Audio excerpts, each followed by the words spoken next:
Hello students, welcome to the channel. तो जैसा कि आप सभी को पता है कि हम लोग डिस्कस कर रहे हैं बिजनेस स्टैटिस्टिक्स, और हम ये देख रहे हैं कि बिजनेस स्टैटिस्टिक्स में जो हमारा चैप्टर है मेजर ऑफ सेंट्रल टेंडेंसी, इसमें मीन, मीडियन और मोड किस तरह से कैलकुलेट किया जाता है। तो मीन हमने कवर कर लिया है, मीडियन भी हम कवर कर चुके हैं। आज हम स्टार्ट कर रहे हैं मोड। तो जैसा कि आप सभी को पता है स्टार्टिंग कहाँ से होगी, इसके मीनिंग और डेफिनेशन के साथ। चलिए भाई, मीनिंग समझिए मोड का। तो एक फ्रेंच वर्ड है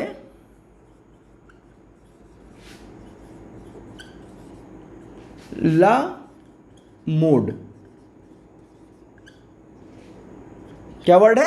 ला मोड। इससे हमने ये वर्ड लिया है जिसको हम पढ़ते हैं स्टैटिस्टिक्स में मोड के नाम से, ठीक है ना। अब भाई इस ला मोड का मतलब क्या है? तो इसका मीनिंग है मोस्ट पॉपुलर फिनोमेना।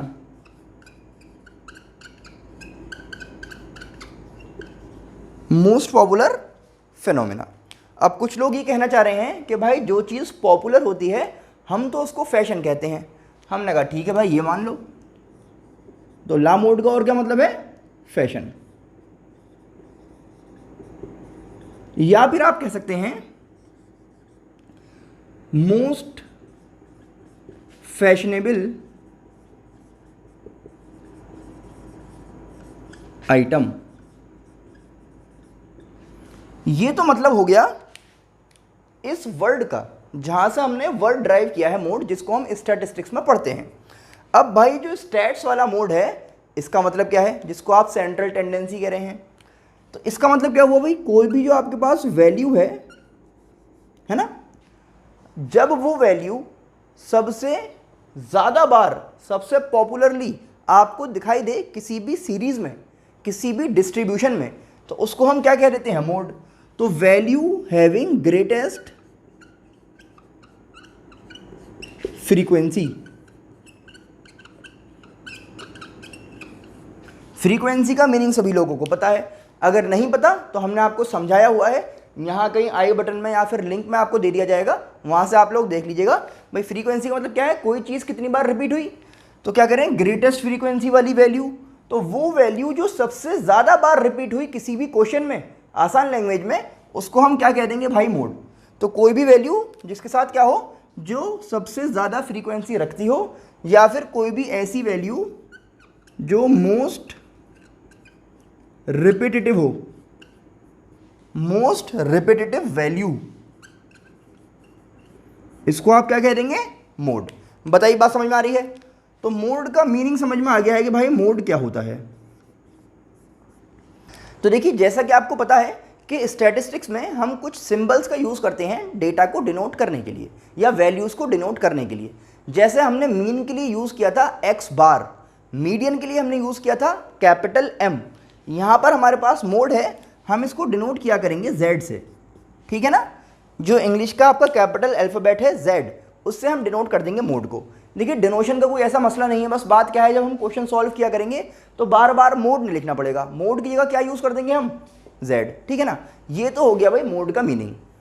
अब बात ये हो रही है कि जैसा कि आप सभी को पता है कि भाई सीरीज होती हैं तीन, ये भी सबने समझाया हुआ है कि इंडिविजुअल सीरीज, डिस्क्रीट और कॉन्टिन्यूअस। अगर आपको सीरीज नहीं समझ आती हैं तो पहला काम तो ये करना है कि भाई सीरीज समझनी है। सीरीज क्या होती हैं तो लिंक आपको मिल जाएगी डिस्क्रिप्शन बॉक्स में, सीरीज पहले समझ लीजिएगा, तभी तो आगे काम हो पाएगा। मोड को कैलकुलेट करने के लिए आपके पास तीन मेथड्स हैं: इंस्पेक्शन मेथड, ग्रुपिंग मेथड और ग्राफिकल मेथड। कौन सी सीरीज में किस मेथड का यूज करना है पहले समझ लेते हैं, फिर लेक्चर बाय लेक्चर इसी तरह से हम लोग कंटिन्यू कर सकते हैं। समझिए भाई, इंडिविजुअल सीरीज सबसे आसान होता है इसमें मोड निकालना, और इसमें हम क्या करते हैं? सिर्फ इंस्पेक्शन मेथड को यूज करके आंसर निकाल सकते हैं। अगर हम बात करें डिस्क्रीट सीरीज की, तो डिस्क्रीट सीरीज में आपके पास इंस्पेक्शन मेथड भी अवेलेबल है और ग्रुपिंग मेथड भी अवेलेबल है। तो दो बात समझ में आ गई। अगर हम बात करें कॉन्टिन्यूअस सीरीज की, तो इसमें आपके पास इंस्पेक्शन मेथड तो है ही, ग्रुपिंग मेथड भी है, और आपके पास ग्राफिकल मेथड और आ जाता है, ठीक है ना। किसी का दिल है वो पूछ रहे हैं कि भाई मैं ग्राफिकल मेथड को इसमें यूज़ करना चाह रहा हूँ या इसमें यूज़ करना चाह रहा हूँ, तो बेटा हर चीज़ का अपना अपना तरीका है निकालने के, तो हर चीज़ को सब जगह तो यूज़ कर नहीं सकते। ग्राफिकल मेथड से अगर आपको मोड कैलकुलेट करना है तो उसके लिए आपको क्या करना होता है, हमें हिस्टोग्राम प्रिपेयर करना होता है, और हिस्टोग्राम सिर्फ कॉन्टिन्यूअस सीरीज के लिए ही प्रिपेयर किया जाता है, ठीक है ना। बात रही ग्रुपिंग मेथड की, तो ग्रुपिंग मेथड को यूज करने के लिए फ्रीक्वेंसी का होना बहुत ज़रूरी है। तो फ्रीक्वेंसी जो है डिस्क्रीट में होती है, कॉन्टिन्यूअस में भी होती है, लेकिन इंडिविजुअल में नहीं होती। तो इसी हिसाब से सीरीज के साथ कौन कौन सा मेथड आप यूज़ कर सकते हैं, ये हमने फिलहाल आपको समझाया। अब मैं आपको समझाता हूँ कि भाई इंडिविजुअल सीरीज में अगर आप इंस्पेक्शन मेथड की हेल्प से क्या कैलकुलेट करना चाह रहे हैं, मोड, तो किस तरह आप उसको कैलकुलेट करेंगे, चलिए देख लेते हैं। तो देखिए हम समझना चाह रहे हैं कि भाई इंडिविजुअल सीरीज में इंस्पेक्शन मेथड की हेल्प से मोड किस तरह कैलकुलेट किया जाता है। तो क्वेश्चन हमारे पास है, find out mode from the following data of sizes of shoes sold at a shop in one day. ठीक है ना, समझ में आ रहा होगा क्या लिखा हुआ है, ये डेटा लिखा हुआ है। ये क्या है, ये डिफरेंट साइज हैं जिनके शूज़ हमने एक दिन में सेल किए। क्या क्या है, 5 नंबर का बिका, 9 नंबर का, 8, 7, 10, 5, 7, 6, 7, 1, 6, 2, 3, 4, ये डिफरेंट साइजेस गिवन है आपको, है ना।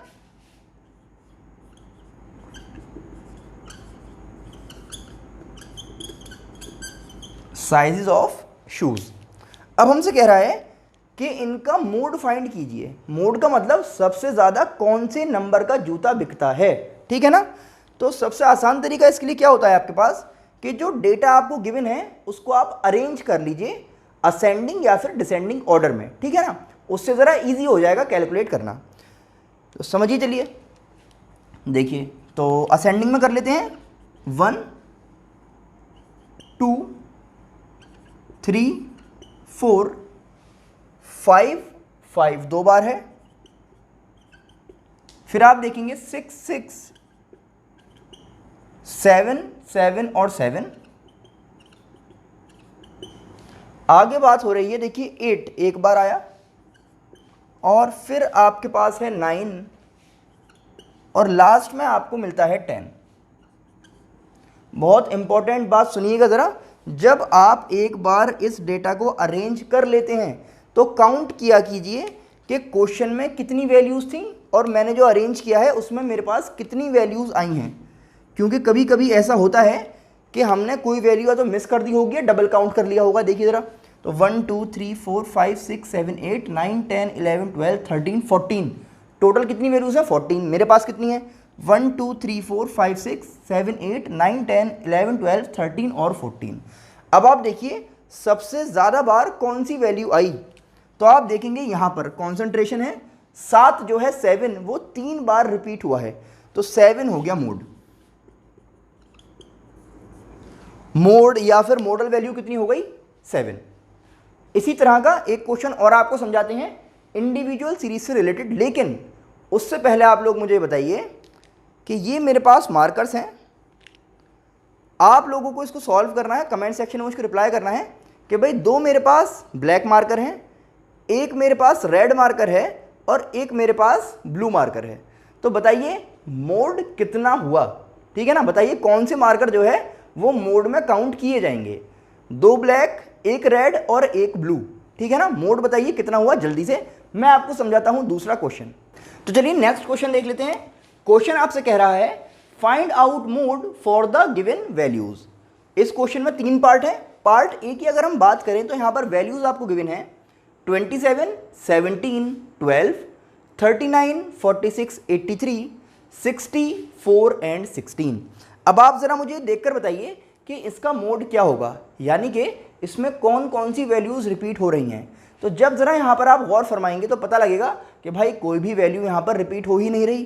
तो जब कोई वैल्यू रिपीट नहीं हो रही तो मोड कहाँ से आया, तो आप क्या लिख देंगे, since none of the values are repeating there is no mode.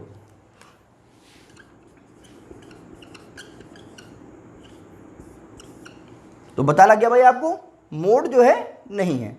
Next अगर बात करें पार्ट बी की, तो यहां पर आप देखेंगे वैल्यूज क्या है, 16, 16, 21, 22, 22, 23, 26, 28 और 30।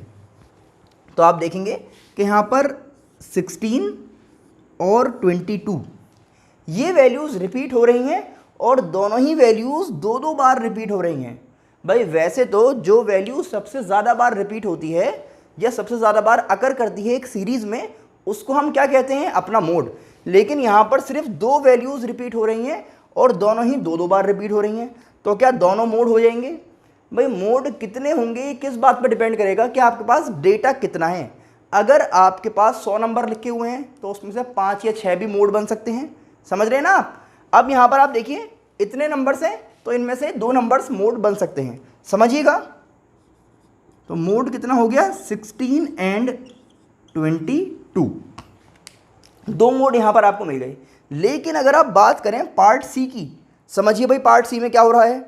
पार्ट सी में आपसे कह रहा है वैल्यूज़ क्या हैं, 1 2 2 3 4 4 5 6 6 7 7 8 8। समझिए भाई,